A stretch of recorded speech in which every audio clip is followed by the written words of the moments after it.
Morning, guys. Hey, how's it going?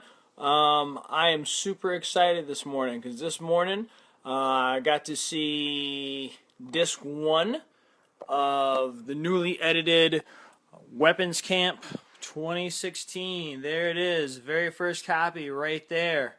So, super excited. It looks awesome so far, and it looks like we're going to be able to get that out to you guys fairly soon here. So now we're just moving on to the process of finishing up disc two, and also going into making sure we get like DVD covers and assembly. I believe all the artwork and all that kind of stuff is taken care of. So, hey Joe, what's going on, man? Good to see you so soon in the conversation. Awesome. So anyways, we've been doing these conversations, right, on limiting beliefs, and I just want to talk about that real quick, going to our third limiting belief, which is about being in shape. Before I do that, though, I have to say, I have to share something pretty awesome with you. Good friend of mine, our Boston affiliate group leader, Daryl Smith, who you can find him here on Facebook. Actually, he runs the Mass Academy of Martial Arts, has us out a couple times a year. He sent me an early birthday present yesterday, which was pretty cool. My birthday is actually on Thursday. I turned 39, but he sent me some custom-made glasses with the KSK logo, with the KSK Martial Arts on it. Some custom-made glasses. So, anyways, I just kind of had to send a shout out there to Daryl and say thank you, Daryl. I do appreciate it, sir. Anyways, Vincent, what's going on, man? So let's get into this and let's talk about that third limiting belief. And the third limiting belief that we have comes around not being, probably not being fit enough, right? People really get into the idea of like they don't want to get into martial arts training because they think they need to be in shape first. I've heard this a lot. I've heard people come in and say, "Oh yeah, well, I want to get training as soon as I get back in shape. As soon as I get back in shape." And waiting until you're in shape to start martial arts is like saying you want to be a better cook before you ever eat a meal, right? The way you get better is you make the meal, you eat the meal, and you go, okay, well, maybe this needed more salt, or maybe this needed less time under the fire, or maybe this needed to cook more, or we need more seasoning, or whatever. But that's how you get your feedback, right? And that's what we have to be able to do. So I think it's a really important thing to recognize, that limiting belief of I got to be in better shape first. That's what's going to stop you from getting in the class, which is going to lead you to get in better shape anyways. The other thing is we have people of all fitness levels enter martial arts. Okay, we have people that come in that are already in shape, and we also have people come in that are way out of shape and needing help to get back into shape, right? And both types of people are on the extremes. Most people are kind of right in the middle. Usually anybody who starts martial arts is not in great shape to start with. They're kind of your average Joe. But if you're a person that feels like you're too out of shape to start, then I want to kind of make you think about a few things. Number one, yes, when people come in, they do have their own levels of difficulties. Usually they have endurance issues or maybe flexibility issues a little bit. But people that come to us that are in shape, sometimes they have coordination issues. Sometimes people that come to us, maybe they have lots of muscle, but they don't have endurance. And, there's all sorts of different things that people come to us with. There's going to be things that they do well, and there's going to be things that they don't do well. And starting martial arts is not about starting at the top of the level. You don't start off at a black belt level. Starting martial arts, you start off at a white belt level. You're on the very bottom, and you build your way up. And getting your body in better shape is just one of those things that happen in that process, right? So waiting until that's like waiting until you're a black belt to start martial arts. It doesn't work that way. The one thing I would say too is that yes, there are going to be some difficulties perhaps, but that should not hold you back, because with every day that you come to class and you give it your best, every day you are one step closer to being that much more in shape. You're that one step closer to being that closer to your goals, to being able to defend yourself, and plus it's just a fun way to get back in shape. I've done the thing where you go to the gym by yourself and you try to lift the weights and you try to self-motivate, and that's really difficult. And sometimes we need that positive energy, right, of people around us. They have the same goals as us, working hard. And it depends on what type of school you're at, obviously. Maybe that would be another great talk on, like, how to find a good school. But one of the things I really try to focus at KSK Martial Arts is that when you come into our group, whether it's our headquarters location in Lansing, Michigan, or whether it's one of our affiliate places, you have to remember that, or I should say that we try to promote the atmosphere of everybody is there to help each other get better. And that's what you want to look for in any martial art, in any martial arts school, in any group you attend, any church, any club, anything. The members in it, they should make you feel better about you. I'm not going to say that every class is going to be an easy class, but I am saying that we should work towards, pushing each other forward, not looking at each other as competition. I personally don't want to go into a school where if the main focus is only competition, everybody looks at me as somebody to beat. Every time we work together, my partner looks at it as a test. I got to be better than this person. When I work with somebody, I don't care what their skill level is. If I work with somebody that I'm better than, I try to help them and guide them along a little bit, because they're just going to be a better training partner for me. And I'm very lucky to have training partners that if I'm working with them and they're kicking my butt at something, I can stop and say, whoa, how did you do that, man? That was awesome. And then they'll share that information with me because they know it's only going to make me a better training partner for them. And that's the type of environment we want to look for. So that's something to kind of keep in mind. A lot of times too with this limiting belief, people, Lee Taylor, what's going on, buddy? A lot of times people don't understand that. I think when there's a being in shape issue, whether you don't have any wind, whether you don't have any musculature, whether you're overweight, I think too that there's people use the excuse of I want to get in better shape, but really they're going to be embarrassed. They don't want people to see, maybe it's not even they don't want people, they don't want to have to face the fact that they're not in the shape they want to be, whether it's they don't have any endurance, whether they don't have any strength, whether it's they don't have any flexibility, whether they think they're overweight. They don't want to face that fact themselves. And so saying I want to get back in shape before I get in there, Mary, what's happening? So saying I don't want to face that fact, saying I don't want to get in martial arts in better shape is a way of not having to face their own shortcomings or things that they don't like about themselves. And if you find that you're one of those people in that situation, then I think the best thing to do is to get in there and to get in classes and to get in the martial arts, because it does force you to face those things and to start to improve upon them right away. And if you're in the right group, you're improving upon them, not in a group of people that judge you for them, but a group of people that say, okay, let's move you forward from here. Let's make you better today than you were yesterday. Because that's all it should be about. It should always be about, not am I the best in the room, but am I better than I was yesterday?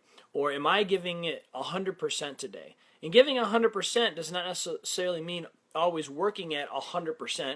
Sometimes all you have is 50% when you walk in the door. So give 100% of that 50%. If you can do those things, then you're growing.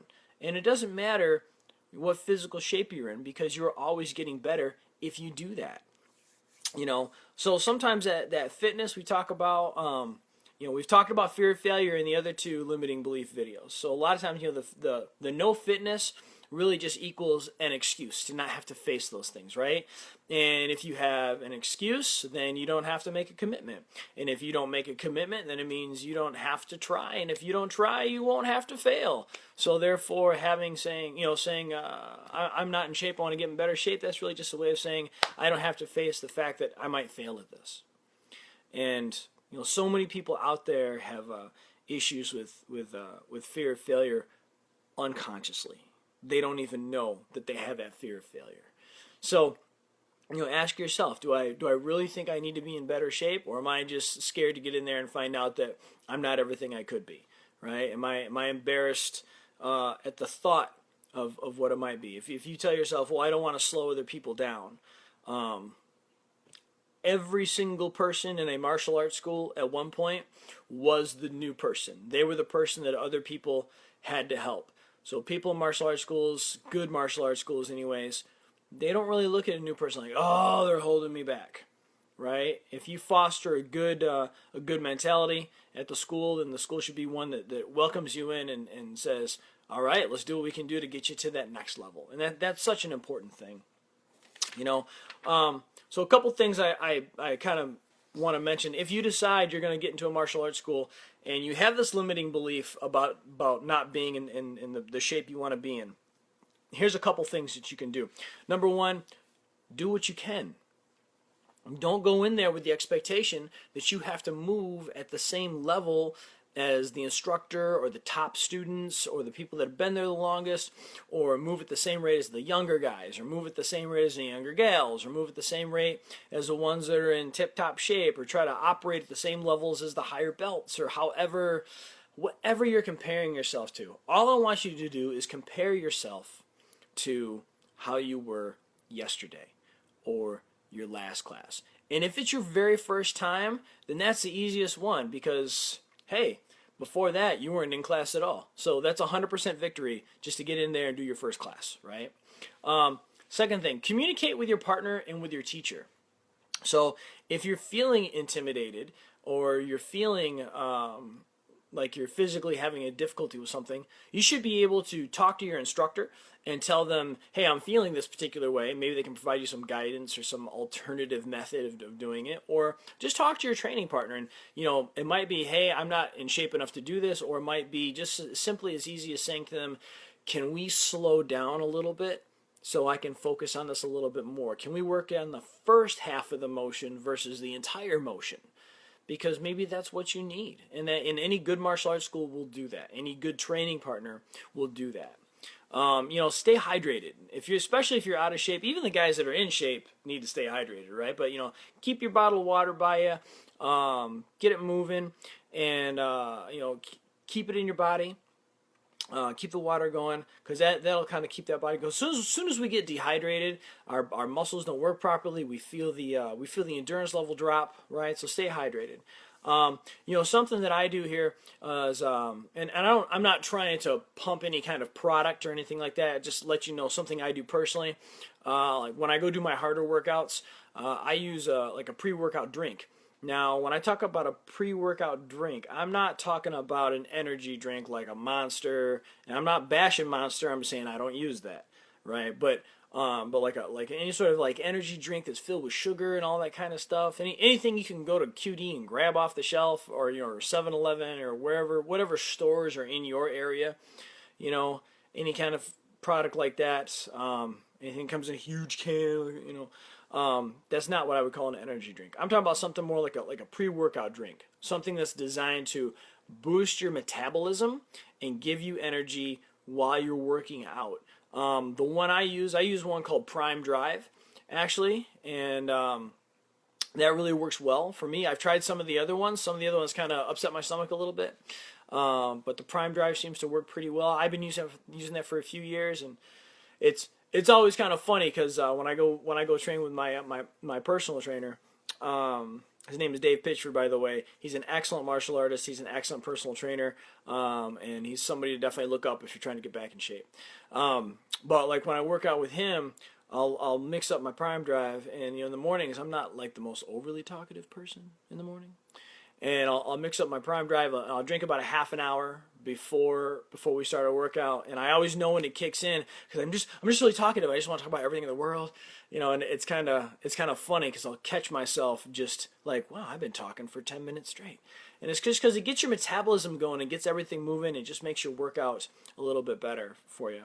The other thing I would suggest is that if you're doing something that's strenuous to your body, whether it be martial arts or weightlifting or something like that, obviously we want to have a good healthy diet. That'll help. But the other side of that is, when you get done, have some sort of a protein drink or something to give your muscles the fuel to rebuild based on the work that you just put into them. So anyways, guys, there's some ideas right there about that third limiting belief about getting into martial arts training, which is typically that, or getting into anything physical, which is typically that you're not in shape enough. So hopefully there's a few ways to address it, make you face it for what it is, make you think about what your real issue is, and give you some solutions to work on. A couple things real quick. As we always say, if you have questions or comments or if you have a topic you want me to talk about or anything like that, please make sure that you comment below or send me a personal message. I see Joe Harrison wrote that it's all about limiting beliefs. People need to hear it and understand. Education is everything. Boy, you're not joking, Joe. By the way, I'm looking forward to seeing you in Michigan in December, man. Talked to some of my guys last night, and everybody's super excited. So, anyways, guys, do me a favor when you hear these talks, whether you're watching them live or you're watching them after they've already recorded, share them, because there's going to be somebody out there. Just share them on your page. There's going to be somebody out there that it's going to reach, it's going to touch, and you never know. Maybe this talk didn't help you out, but if you share it with somebody else, you never know. It might cut right to the core of something that somebody else in your life needs, and you can help that person just by sharing something, putting it in your newsfeed, and you never know, might help change somebody's life. So, Jeff, what's happening, buddy? Anyways, I hope you guys have an awesome day, and if you're looking for more talks on limiting beliefs, you should be able to find it in my albums here on Facebook. You can also check me out at tkentnelson.com for the different martial arts stuff that we offer. I also have an online learning center at kskmembers.com. And as we said before, as we saw at the beginning of this video, it looks like Weapons Camp 2016 is almost ready to go on DVD. We'll make the announcement when that's ready. So, guys, have an awesome day. We'll see you soon. God bless.